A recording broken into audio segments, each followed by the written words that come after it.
There's a lot of news right now about the housing struggle here in Spain. And as someone who's been living in Barcelona for the past 7 years, I've seen firsthand how the market has changed, and sadly, it's not for the better. So this video is not going to be just about how to rent and find a flat in Barcelona, which we will cover, but it's also about you understanding a bit of current housing situation in Barcelona and really help you make your move to Spain smoother, and also to help you integrate better with the local, especially if you're planning to stay in Barcelona long term. I think it's really important to have an understanding of what's going on, so that when you are making decisions, they are all informed. So, and that way you can also avoid the most common mistakes that expats do when they move to Barcelona. So let's jump right into it. Barcelona right now is one of the most sought after city in Europe. That's undeniable. The thing is, the housing situation is serious, and it's worsening, as I said. Renting in Barcelona, honestly, it's never been harder. I've been in Barcelona for 7 years, but I've heard people who have been living here for 15 years, and like the Barcelona heydays when you could find, an accommodation for 450 euro, where, it was a lot easier. They're gone. We need to be honest about that. So it's never been harder, and locals are frustrated, and rightly so. And the market is tense. So when you're moving in, when you're planning on coming to Barcelona, it's something you need to be aware of. But the good news is that as an expat, you have more power than you think. So let's talk about some of the ways you can rent in Barcelona more responsibly. But before I do so, I wanted to give you a stat to me that was quite eye-opening, just to give you a sense of the situation. So Barcelona right now has one of the highest rental price to income ratio in Europe. So there's a rental website called Idealista, and according to them, the rental prices rose more than 18% year over year in 23 alone. So yes, Barcelona is beautiful. Yes, it's a great place to live, but the rental market is definitely tense. Now, I want to start with what is the media getting wrong, in my opinion, because I think when you're not living in Barcelona, when maybe if you are living in a different country, from the outside, you may have seen a lot of headlines, and the headlines are usually, anti-tourist protest, locals are lashing out, it all sounds very, very negative. But to me, this isn't about hating tourists. It's about people who are losing their homes. So some people have been living in the city center, or they've been living in Barcelona for years, like since they were kids. Their parents have been living there, their grandparents. But many of these locals, they're being priced out, and they're being priced out because of short-term rental, and about investors buying out block of flat massively. By understanding this context, you can understand that, it's not about you, but it's about general context. So now, what I thought could be also interesting to share with you was a quote from a New York Times article that I read yesterday. So the New York Times had released a piece on the housing crisis in Barcelona, and it says that prices have risen much faster than wages, and pricing out worker and resident. As again, so this is again a reminder, and gives you context as to why people might feel a bit frustrated right now. So sometimes it's good to go beyond the headline and really understand that it's just human nature to want to fight for what's theirs. So now, a bit more about what's happening in Barcelona. So right now, nearly 10% of Spain housing stock have been bought by investment funds since 2015. In Barcelona, what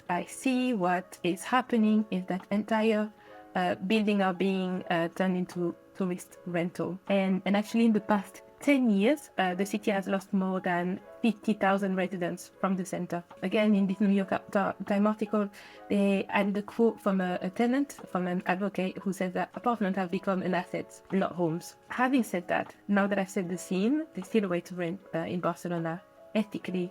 And at the end of the day, it's an open market. Barcelona is a great place to live.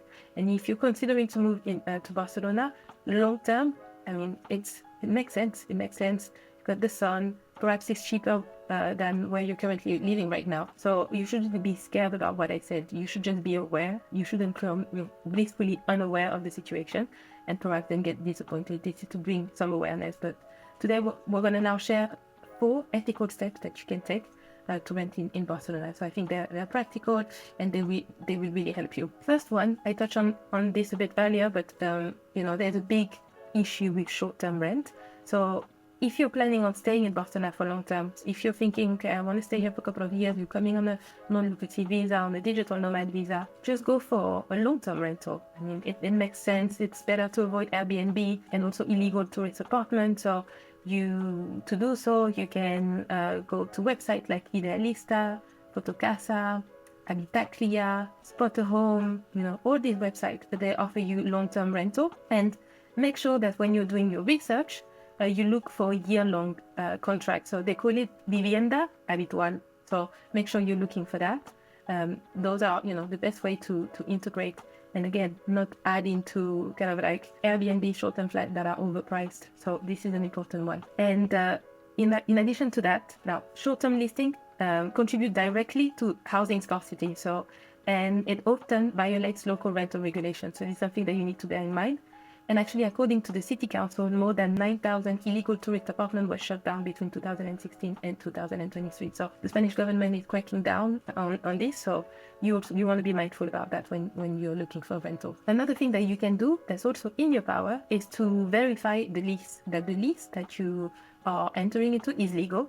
So how can you do that? There's simple things that you can do. You can ask if it's a registered contract. It's best to also avoid any type of verbal agreement or short-term seasonal leases. And again, the reason being is because legal leases, they protect you and they stabilize the market. So in general, in Catalonia, leases longer than 12 months, they give you more protection, but that means that sometimes landlords, they're trying to avoid that. So they prefer for you to come on an 11-month contract, because that gives you less rights. So again, it depends on your situation. I'm talking more about people who are thinking to stay in Barcelona for a long period of time. I would recommend avoiding 11-month contract and just going for long-term contracts. Another thing that you can do to rent more ethically is, avoiding overbidding locals. So perhaps you're coming to Barcelona and you're able to pay 1 year upfront, I imagine, or maybe 2 years up front. But even if you can afford it, it's good to bear in mind that it does set a bad precedent and it drives the prices up. Everyone's situation is different. I'm not saying that, if you do so, you're a bad person. Perhaps you found the flat that you wanted to, and that's what you've got to do. But it's also something to bear in mind. There's actually a recent Barcelona Tenant Union study that showed that rent bidding among foreigners has pushed monthly prices up by as much as 25% in some districts. So this is again for you to be aware of, and knowing that you being here is not a problem at all. However, you are competing with locals. Last point is supporting local community. This is really important for me. So I actually had written an article a couple of months ago about, can you live in Barcelona without speaking Spanish? So the answer is yes, honestly. Barcelona is very, it's very international. So you could go around and people would really understand you if you spoke Spanish. I'm saying Barcelona. I'm not saying Catalonia. Everyone Catalan, I'm saying Barcelona. But does that mean that you shouldn't learn Spanish? No. This is really important also. You're coming to a new country. You're planning on staying long term. So it's really important that you make an effort to learn the language, to learn Spanish. It would be good also for you for your day to day. And, Catalan also, you've got local languages. So those are maybe more difficult to learn, but knowing a couple of words, it comes a long way. It goes a long way. Being able to say, thank you, hi, bye, asking basic questions, really, it will help you integrate better with locals. You can also do small things like buying from local bakeries instead of big chains. Again, I'm not saying that you can always do that, but from time to time, you can join local WhatsApp group. I mean, there's so many things you can do to be involved in the local community. Now that we've gone through those 4 steps into how to rent more ethically, let's talk about where to look when you're thinking of renting. So it depends. I mean, many people are coming in Barcelona. I imagine you want to live in the city center. But if you're flexible, you can look at locations that are outside of Barcelona, that not, where there's less competition. And this one is for you. So again, it's very personal, but you've got a place like San Andreu. It's got local vibe, family friendly, cheaper.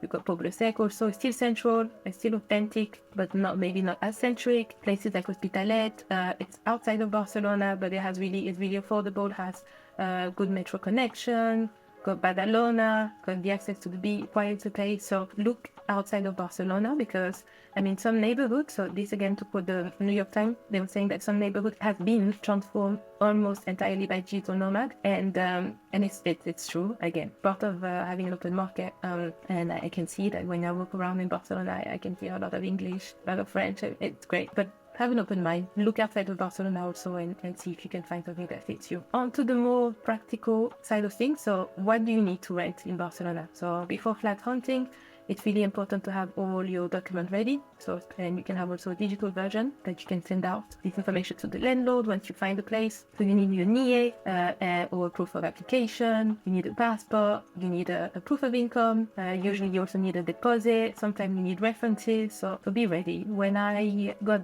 rented a flat a few years ago, I was asked for the following. I was also asked for 3 months of bank statement and a job contract. So this is also something to bear in mind. Now, what to avoid when renting in Barcelona? So there's a few red flags that you should have in mind because there's a lot of scams, honestly, like rental scams. So be mindful. So, try to avoid WhatsApp only listings, things like verbal or cash only deals. As I mentioned, contract shorter than 11 months unless there's a specific reason, because that gives you less right. So you want to avoid that and use your common sense. If prices are too good to be true, they might be too good to be true. So it might not be right. So be mindful of that. And again, from this, I'm extracting also information from this New York Times article about an expat who were mentioning that they lost £1,200 to a fake rental listing. And this they shared this on a recent online hosting forum. So don't let that be you. Here are some final tips for you. So if you're serious about moving to Barcelona, if this is the place where you want to live,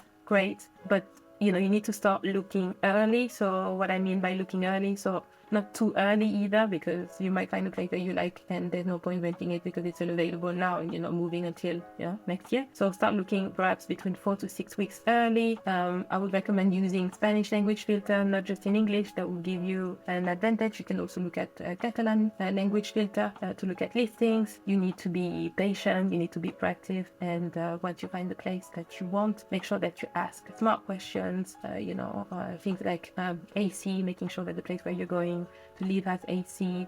It does get cold in winter, so you also want maybe heater. You want to make sure perhaps if it's a noisy neighborhood that's got double glazing. I mean, all of these questions you should have like a checklist and use your common sense to make sure that you get the right place. Now that's what I've got for you. I hope I was able to kind of bring in both perspectives. So the local side of things, just want to remind you that this is not a hostile place to live. Barcelona is a great place to live.